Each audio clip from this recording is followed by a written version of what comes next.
Now that you've gotten back into Yu-Gi-Oh!, it's time to build your deck. If you haven't played since the good old days of Mystical Elf, Dragoness the Wicked Knight, or Beaver Warrior, here's a friendly reminder of what decks will look like for you. Deck sizes vary from 40 to 60 cards.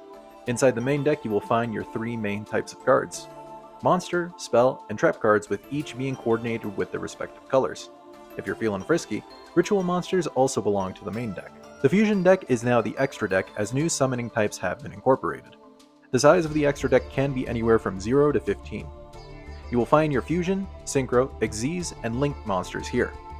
If you're playing competitively, there is a side deck of 15 cards where you can switch around cards from your decks in order to adjust to your opponents. We'll go ahead and ignore that portion for this video. Most players will agree that the optimal size of your main deck is 40 cards. The reason for this is because you want to be able to open with the desired card in hand or draw it during your draw phase. To draw a specific card, you will have a 12% chance to pull it. The odds decrease the bigger the deck you have.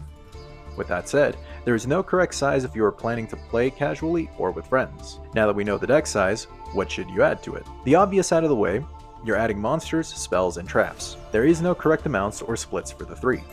Depending on the type of format that you're playing, you can have a minimum of 1 and a maximum of 3 copies of each card. The reason I mention the format is because that will dictate what is banned, limited, semi-limited, or unlimited. If you decide to throw in ritual-oriented cards, there isn't really a correct amount either. To not feel so overwhelmed, start by looking at archetypes. An archetype in Yu-Gi-Oh! Has monsters that are all associated with one another to help bring the boss monster or win condition on the field with the help of monster effects, supporting spells, and traps. Let's use Dark Magician as an example. The Dark Magician archetype has cards that help you bring the ace monster to your hand or field in order to use it to summon extra deck monsters.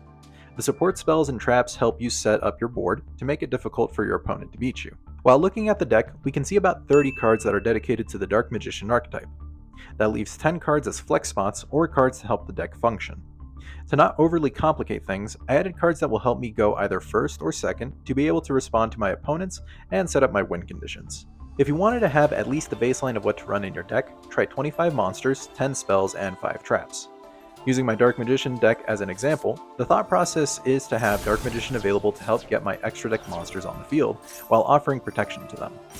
Is the deck perfect? Absolutely not. In fact, Dark Magician is not a meta-relevant deck.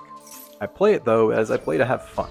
The most important takeaway is to play your deck to have fun. You don't really learn how to build a better deck unless if you put yourself out there and you begin to play with other people, gather their opinions or thoughts, and see what else you can incorporate inside of your deck. Dueling with others, whether that's online in a master duel, on Duel Links or what have you, or playing locally with people, will help you get better as a duelist. It will help you get better at the game. It will help you get used to more mechanics of the game, or have you feeling brave enough to actually try out those mechanics. Like any other game, you want to continue to put these reps into practice so that way you can continue to get better with them, learn from them, and try out different things or different styles, so that way you can see what is in your comfort zone or what it is that you're willing to try. If this video gets 2 likes, I will be sure to upload a video where I can show you some beginner-friendly decks or some that are easy to pick up and learn, and then hard to master, so that way you feel comfortable trying out new things, whether that's playing for real or playing online.